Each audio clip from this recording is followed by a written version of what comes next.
ধোনির টিম গুজরাটের কাছে হেরে যাওয়ার পর কলকাতা নাইট রাইডার্সের কাছে একটা দারুণ সুখবর চলে এলো। তো সেই সুখবরটা কি দেখে নেওয়া যাক। ফুল ফুটুক বা না ফুটুক, আজ কিন্তু বসন্ত।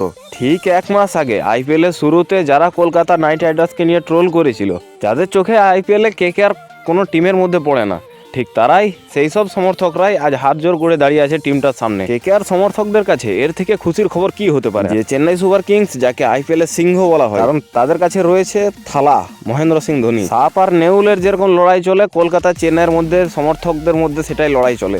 কিন্তু সেই সমর্থকরাই আজ চাইছে কলকাতা যেন আগামী ম্যাচগুলো জিতে যায়। যে চেন্নাই সুপার কিংস বুক ঠুকে দাঁড়িয়েছিল যে তারা প্লে অফসে যাবে, সেই চেন্নাই সুপার কিংসের সামনে এখন বাধা হয়ে দাঁড়িয়েছে কন্টিনিউয়াস ম্যাচ জিতে আসা আরসিবি সমর্থকদের মধ্যে এটা আশা জেগেছে যে এই বছর হয়তো কাপটা আমাদের হতে পারে। তো আরসিবিও একটা লাইনে দাঁড়িয়ে আছে। আরসিবি ছাড়াও দিল্লি এবং লখনৌ, এই দুটো টিমও আইপিএল এ কলকাতাকে কেন্দ্র করে দাঁড়িয়ে আছে। কলকাতা এবং রাজস্থান প্লে অফসে যাওয়ার জন্য এই দুটো টিম একদম রাস্তা পাকা করে নিয়েছে।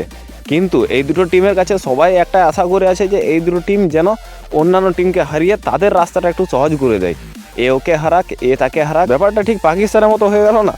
পাকিস্তানের খেলাতে যেরকম আশা করে যে পাকিস্তানের দর্শকের তরফ থেকে যে পাকিস্তানের ভারত ম্যাচ জিতুক, বৃষ্টি হয়ে যাক, এই আইপিএলে এই টিমের সমর্থকরা আশা করে কেকেআর রাজস্থান টিমগুলোকে হারাক, গুজরাট আরেকটা জিতে যাক, পাঞ্জাব অন্য কাউকে হারিয়ে দিক, এবং নেট রান রেটটা আরেকটু যদি কমানো যায় তো অনেক ভালো হতে পারে। এর মধ্যে সবথেকে বড় খবর, কলকাতা ফ্যান্সের জন্য সবথেকে বড় খবর সেটা হলো কেকেআর প্লে অফসে প্রথম 1-2 এর মধ্যে থাকছে। কারণ রাজস্থান কলকাতার পয়েন্টের কাছে অন্য কোনো টিম আর পৌঁছাতে পারবে না। এদের হাতে এখনও যথেষ্ট সময় রয়েছে, এরা আরও উপরে যেতে পারে, কিন্তু এদের কাছাকাছি পর্যন্ত পৌঁছাবার রাস্তা অন্য টিমের মধ্যে নেই।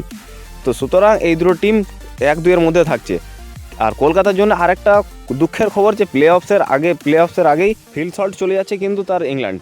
কারণ ইংল্যান্ড আর পাকিস্তানের মধ্যে সিরিজ আছে, আর ইংল্যান্ডের বোর্ড ডেকে নিয়েছে প্রত্যেক প্লেয়ার যারা আইপিএল খেলছে, যেসব স্কোয়াডে রয়েছে ওয়ার্ল্ড কাপের। সেই ক্ষেত্রে কলকাতা নাইট রাইডার্সে কতটা ঝটকা লাগতে পারে এ ব্যাপারে ম্যানেজমেন্ট অবশ্যই খতিয়ে দেখবে। বিকল্প হিসাবে রেহমানুল্লাহ গুরবাজকে চান্স পাক্কা, কারণ ফিল্ড শট না থাকলে রেহমানুল্লাহ গুরবাজ ওপেনিং করতে দেখতে পাওয়া যাবে, সেও খতরনাক ব্যাটসম্যান। আর তার সাথে থাকবে সিনিয়র প্লেয়ার সুনীল নারিন।